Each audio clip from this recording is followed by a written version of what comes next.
Alrighty, hi everyone. We'll get started here in a couple of minutes. We'll let some people trickle in. Hopefully you can hear me.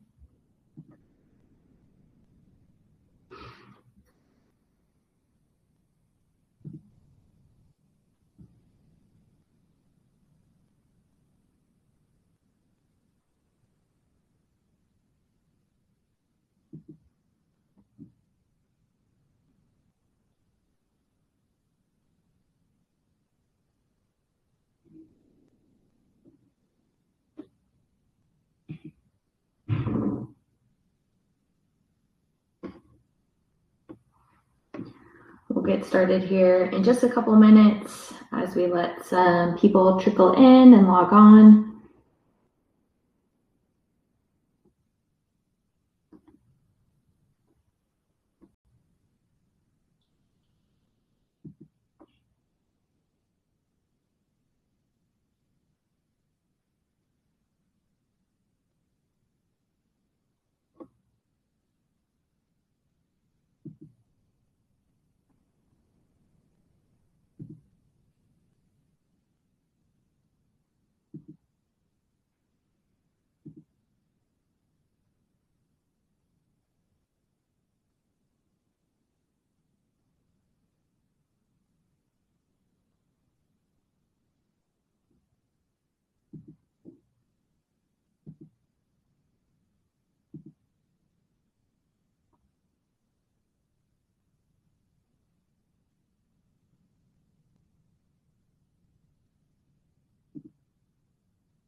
Alrighty, we'll go ahead and get started as the last couple people trickle in. Hi, I'm Dr. Branch. Some of you on this probably know me or have worked with me before. This is our Clean and Green Living presentation and its impacts on health and everyday detox practices. So a really big topic. This is a huge rabbit hole we can go down. And this is going to be kind of a brief summary version of all the things that are encompassing in this topic. So perhaps some more detailed topics in the future, or detailed webinars on certain aspects of this topic. But for today, we'll keep it at least the big points and the big things that you should worry about and focus on. This is me. A little bit of information about me. You can also visit our website to read a little bit more information. I do want to give a brief shout out to our quarterly charity, which is Kick Cancer, a nonprofit organization working with pediatric cancer families. We do have a bit of a raffle going on in the office. So when you purchase a kit or you purchase components to a Kick Cancer kit to support a family going through pediatric cancer, you get an entry into our raffle to win a $500 gift card to Grove Collaborative, which is one of our favorite home product companies. So if you haven't already donated or purchased a kit or joined our raffle, here's the little kick in the butt for you to do that. There is still time. All right, so what is clean and green living? A couple definitions that we want to make sure we're super clear on as we open this rabbit hole of a huge topic, especially in naturopathic medicine. So we have clean living, which is focusing on choosing whole, minimally processed foods, reducing exposure to toxins like harsh chemicals and cleaning products, skincare, or household items. We'll talk a lot about that today. Prioritizing movement, sleep, and mental well-being. We often call these the foundations of health in our practice. So if my patients aren't sleeping well, they're not moving well, and they're not thinking well, then a lot of things can trickle down in terms of symptoms outside of that. And then being intentional about what you put in and on your body. So those are the things that we're really going to focus on today, particularly when we talk about environmental toxins. Then we have green living, which tends to be more on the environmental side. So using eco-friendly, non-toxic household and personal care products, reducing waste, so recycling, composting, choosing reusable over disposable, conserving energy and water, and then supporting sustainable brands and practices. So we'll give you some insight as to what brands we love today. So there's a lot of text on this slide, but it's important for us to understand the health impacts of environmental toxins. We have both short-term, long-term, and indirect impacts about the things that are in our environment that we're either putting on our body or consuming directly. Short-term effects that we often see in practice are going to be respiratory issues like coughing, wheezing, asthma flare-ups from air pollutants. If you ever get the notification on your phone, that's like poor air quality, stay inside, shelter in place, those types of things. We have that huge dust storm. I'm seeing a lot of my patients getting irritated from those air pollutants. We'll also commonly see skin irritation, so rashes, allergies, contact dermatitis, which is also commonly known as eczema, from harsh chemicals, either putting topically on your body or ingesting. My eczema patients, my skin patients, I'm often talking about environmental toxins with those patients in practice. So a big contributing factor to those types of symptoms. We also can see headaches, dizziness, and nausea from VOCs, so volatile organic compounds, in cleaning products, paints, or plastics. So if you ever open up the can of paint or you're using a cleaning product and the smell is very overwhelming and you get kind of dizzy or nauseous from it, that's a good indication that you're being exposed to something that perhaps your body doesn't thoroughly enjoy. Long-term chronic effects, which is what we commonly see in our practice at Desert Wellness, is going to be hormone disruption. So chemicals like BPA, phthalates, and pesticides can mimic or even block hormones, which can negatively affect fertility, your thyroid function, and development. Other hormones like estrogen, progesterone, and testosterone. This is something that I talk to all of my patients about. Hormones is a huge part of our practice. That's what we predominantly see most of our patients for. And so limiting our environmental exposure to these types of constituents that are known to negatively affect your hormone health is really important. So we'll talk about what some of those constituents are and how to avoid those so you can set yourself up for the best success in terms of your hormone regulation. Other long-term chronic effects, so cancer risks, so prolonged exposure to known carcinogens like asbestos, benzene, and certain pesticides is linked to higher cancer rates. It's been widely studied. Neurological effects, we see heavy metals and mold really too. So lead, mercury, and pesticides have been associated with memory issues, learning delays, and neurodegenerative diseases. I often see those long-term effects in my kiddos too. So any pediatric patients suffering from behavioral issues or things like ADD, ADHD, there's actually some pretty robust research that's coming out now supporting that if kids reduce their environmental toxin exposure, predominantly in certain foods that have food dye or other additives to it, can decrease their ADHD symptoms by 50%. So a huge push towards more lifestyle changes for those types of conditions. We also see immune system suppression. So if your body is burdened with toxins, it can weaken your immune system response, and it makes your body less likely and less apt at fighting off infection. So if you feel that you're getting sick very frequently, or when you do get sick, you're down hard, like, oh, I got a common cold and it took me out for weeks, that could be a sign that you're being exposed to too many toxins. Your immune system is too busy with that bucket and not busy enough with fighting off common infections. And then we also see reproductive and developmental impacts. So prenatal or childhood exposure to pollutants can affect growth, brain development, and long-term health. Again, kind of this ADHD picture, but also some hormonal disruption affecting your fertility as well. So it's important to minimize our environmental toxin exposure.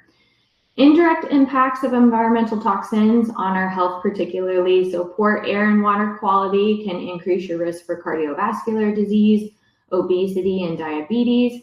Other chronic illnesses like autoimmune conditions, which is a huge umbrella in itself, those I all see are greatly aggravated by environmental toxin exposure. And then also environmental stressors can contribute to mental health issues like anxiety and depression, both directly and indirectly. So I do see that direct exposure to environmental toxins can significantly increase the likelihood that you might suffer from things like anxiety and depression, but also the worry about your environmental toxin exposure. So somebody who feels very overwhelmed about how toxic our environment can be will have higher rates of anxiety and depression. So my goal for this webinar too is to give you some really concrete steps that you can go out and leave this webinar and go out into the world and make some quick changes in your home, in your day-to-day life that don't feel overwhelming, and that you feel confident that you have the tools to clean up your home environment a little bit. So we're hoping to decrease your health anxiety on that front. All right, so the key areas to focus on here, they're really in 3 categories. And if you're going to take away one thing from this slide, it's going to be to really focus on the areas that you are exposed to the most. So if you have the highest exposure to something, meaning you're using it every day or it's going all over your body, those are going to be the things that you're going to want to clean up first or really focus on. And that tends to be in these 3 sections. So we have our home environment, so our air quality, opening our windows, using air purifiers, getting air filters for our air conditioning. Houseplants are great if we can have houseplants in every single room. They're natural air purifiers. So some of my patients, don't have the luxury or don't want to buy expensive HEPA filters for every room and transport them and maintain them. So houseplants are your natural HEPA filter. They naturally help cleanse the air. We also really want to focus on ditching synthetic fragrances. So candles, plugins, and air fresheners. I know we all love a fresh smelling car, but very, very popular and well-known endocrine disruptor, meaning that it's going to negatively impact your hormone health, and it's going to be a huge source of environmental toxins for you, particularly like candles and plugins that are in your home in common areas. So living room, bedroom, where you might be spending a lot of your time. We sleep hopefully for 8 hours in a bedroom every single night. And so you're getting a huge amount of exposure in that area. So if you want to pull out those plugins, get rid of your candles, that would be great. I actually saw a video the other week of a naturopathic physician who, when she goes over to somebody else's house and sees a plug-in, she'll pull it out and throw it in the trash, which I thought was a little too far. Maybe have a conversation about it first, but that's what she does. Other cleaning products, so switch to natural cleaning products like distilled white vinegar, baking soda, essential oils from a reputable source as well too. If you want something that's a little bit more clean smelling, that can be a helpful way to give you that fragrance that you're looking for without being a synthetic fragrance. I use vinegar in my home. My husband hates the way that it smells, but I tell him if he's not cleaning, then he doesn't get an opinion. We also want to focus on our personal care and our makeup for the ladies. We want to look at the ingredients, so avoiding parabens, sulfates, formaldehyde, really common in personal care makeup. Formaldehyde is actually the chemical that's used to embalm bodies. So that's how we preserve dead bodies. And so oftentimes we'll use them as like cadavers or other forms. So formaldehyde to preserve a dead body, we do not want that on our skin or in our body. That's not for us.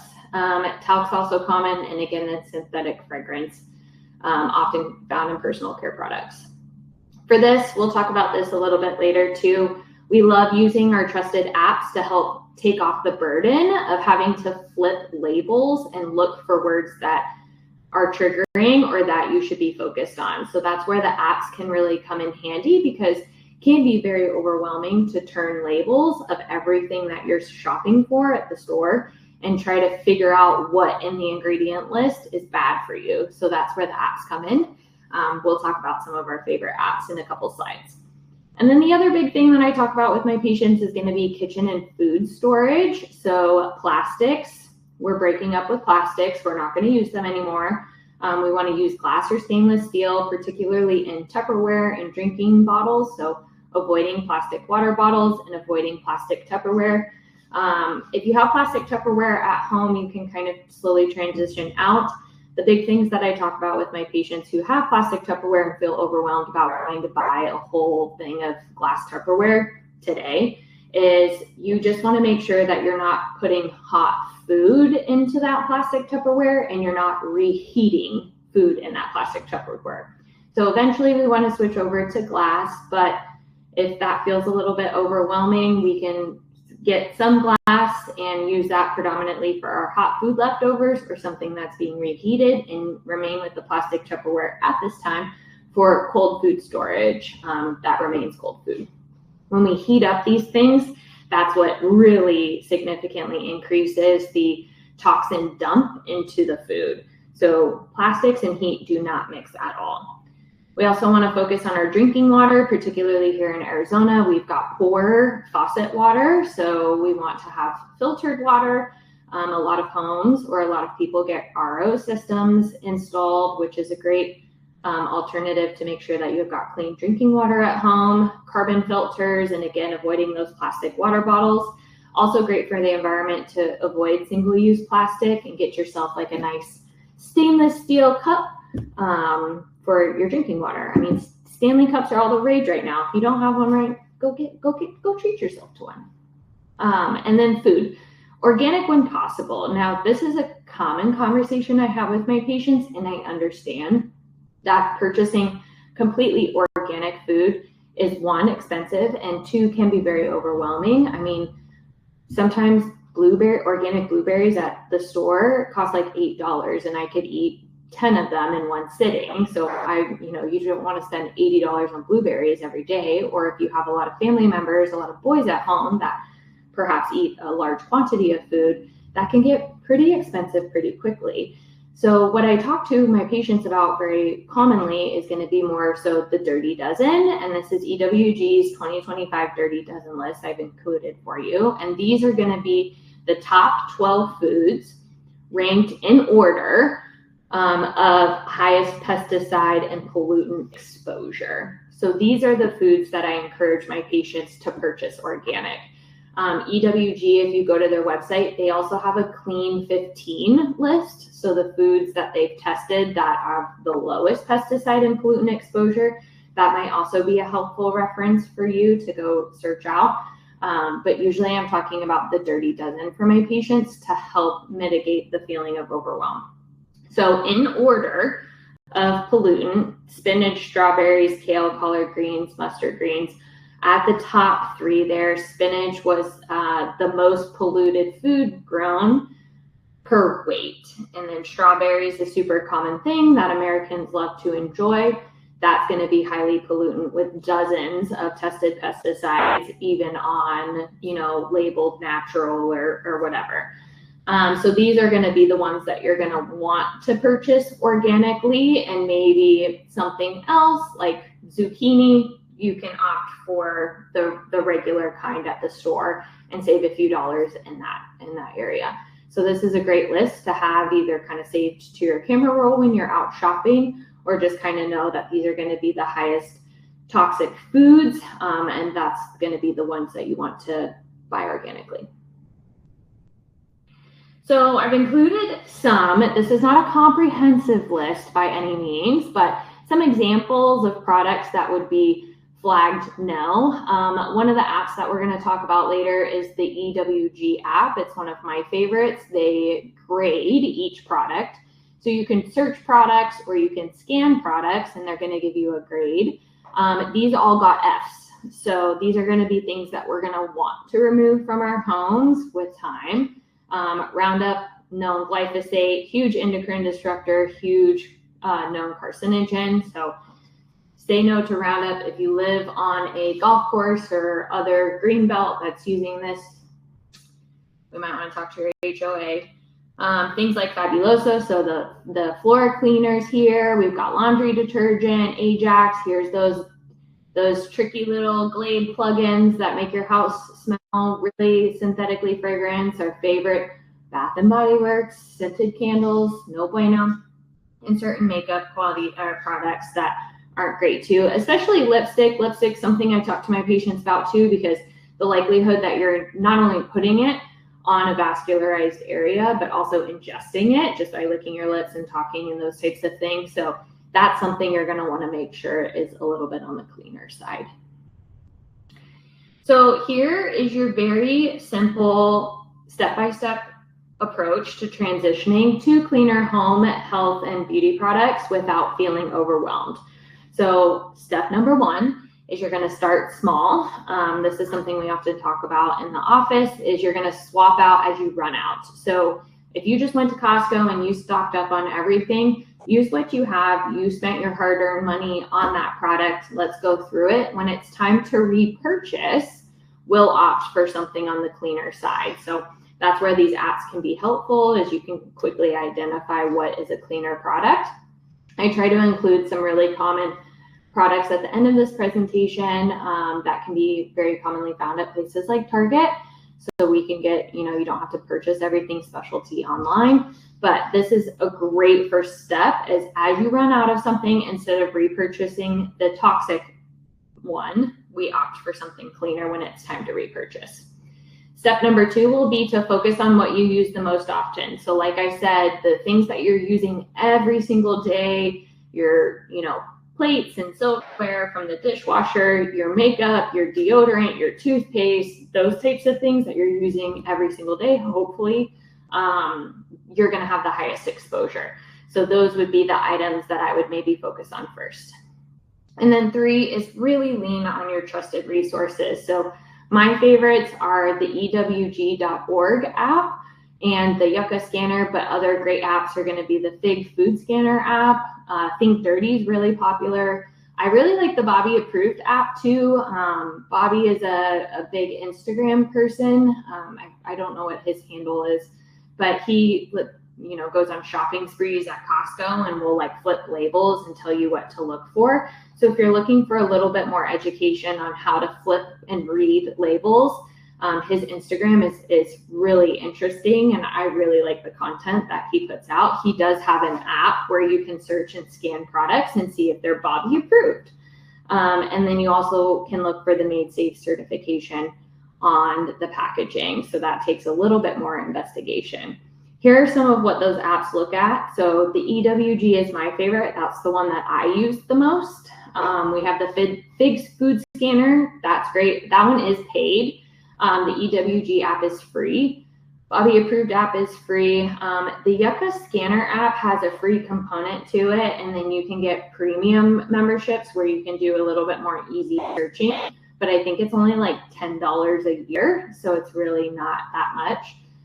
The thing I like about the Yucca scanner app is it gives you very clear numerical quantification. So you scan a barcode and it says this food's rated 5 out of 100. And so it's going to be poor versus something that's rated 92 out of 100. I often, if I'm road tripping with friends or family and we're going through the airport, we'll try to go into the convenience store or the Hudson store at the airport and try to pick out healthy snacks. So you're looking at something that is marketed as healthy, it looks healthy, the packaging is clean, and you scan it on the Yucca Scanner app, and it's like a 3 out of 100. You're like, I've fallen victim to this marketing. This is actually not that great of a product. So that can be very helpful, especially if you're on the go a lot, if you're traveling a lot, and sometimes your best option is something like a gas station.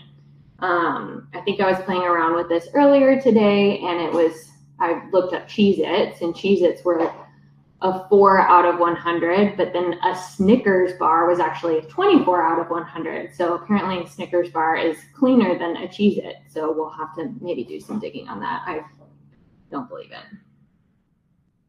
These are going to be some brands that we trust. As we can see, a little bit of like a different aesthetic here than the ones we wanted to say no to. That can sometimes be, again, really good marketing. But these are going to be brands that we trust. So we've got Grow Collaborative up there. The Branch Basics is a good brand in general. Our multi-purpose cleaner gets amazing grades on the EWG. So that specifically is a really good product.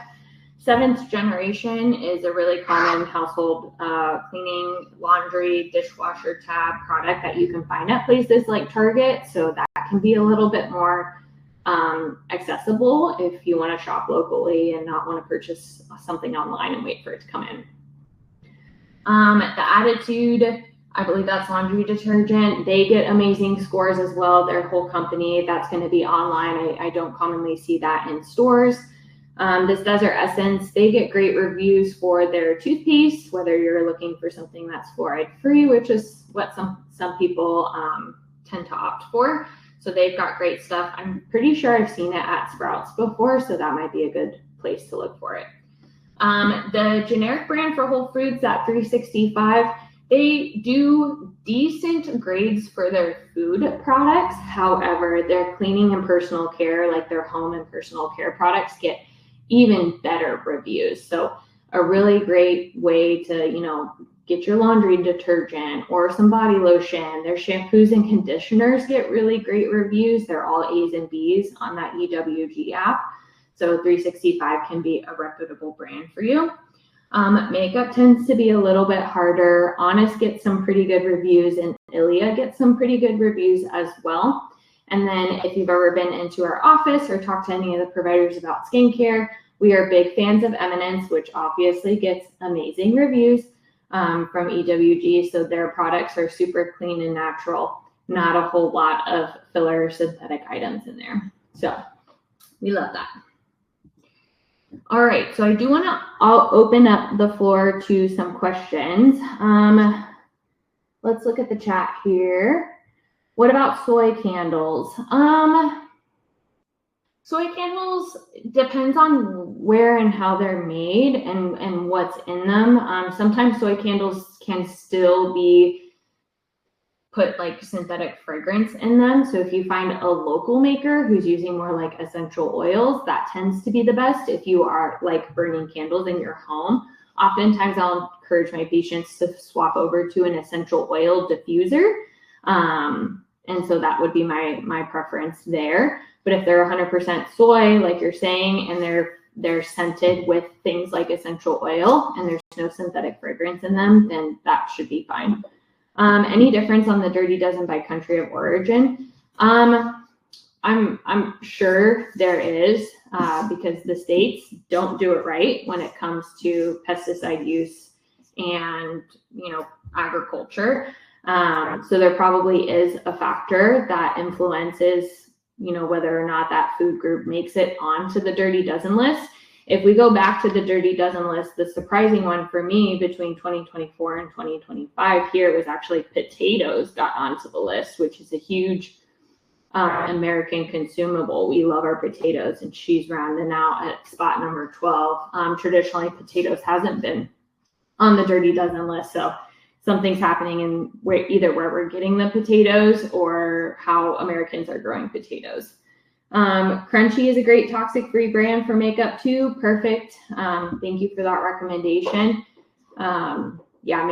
Makeup's a little bit harder. They're, across generic drugstore brands, they do have good clean products, but it's kind of all over the place, which is why the apps can be super helpful. Fragrance and laundry detergent and new unstoppable scent boosters. Yeah, so those are going to be off the table in terms of clean living. The unstoppable scent boosters are full of synthetic fragrance. They also tend to be full of microplastics. So when we're washing our clothes in that, they're getting kind of leached with the microplastics, and then we're putting them on our body. We know our skin is a huge organ of detox. It's also a huge organ of absorption. So if we're washing, even particularly, I talk about this with my patients a lot, our delicates or our undergarments, and you're washing your underwear with scent boosters, it's getting microplastics, and then you're putting it on into an area that tends to be highly vascular and highly absorbable of that stuff. That can be problematic for endocrine disruption. So I would try to avoid that.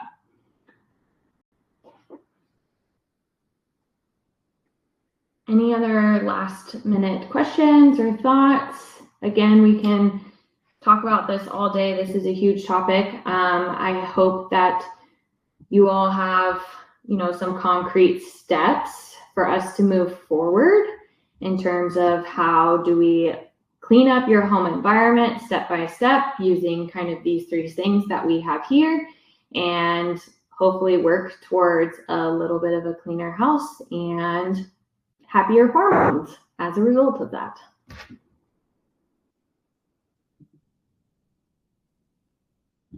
And we have our link for the Kick Cancer Movement. So don't forget to support pediatric cancer. Come on, guys, pediatric cancer. We have to support it. And enter a chance to win a $500 raffle for clean products. If we don't have any other last burning questions or comments in the chat, we'll go ahead and let everyone log off. And if you want to go back and revisit this PowerPoint presentation or recheck anything, it can be posted on our YouTube later. That's where you'll be able to find it.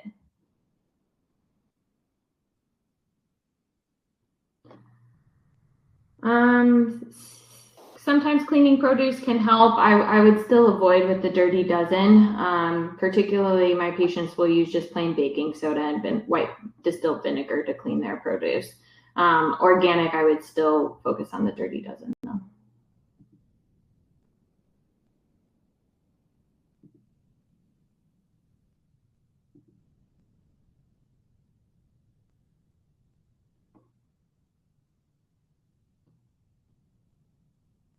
Alrighty, and then the last question here, are small scale water filters effective? Yeah, they're effective.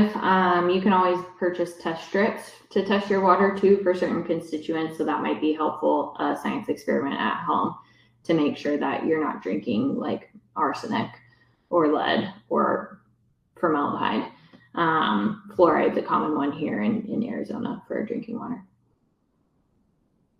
Alrighty, friends, well, go back onto the YouTube if you need to revisit anything, and thank you so much for joining. Don't forget to support our Kick Cancer Movement, and we'll see y'all next time.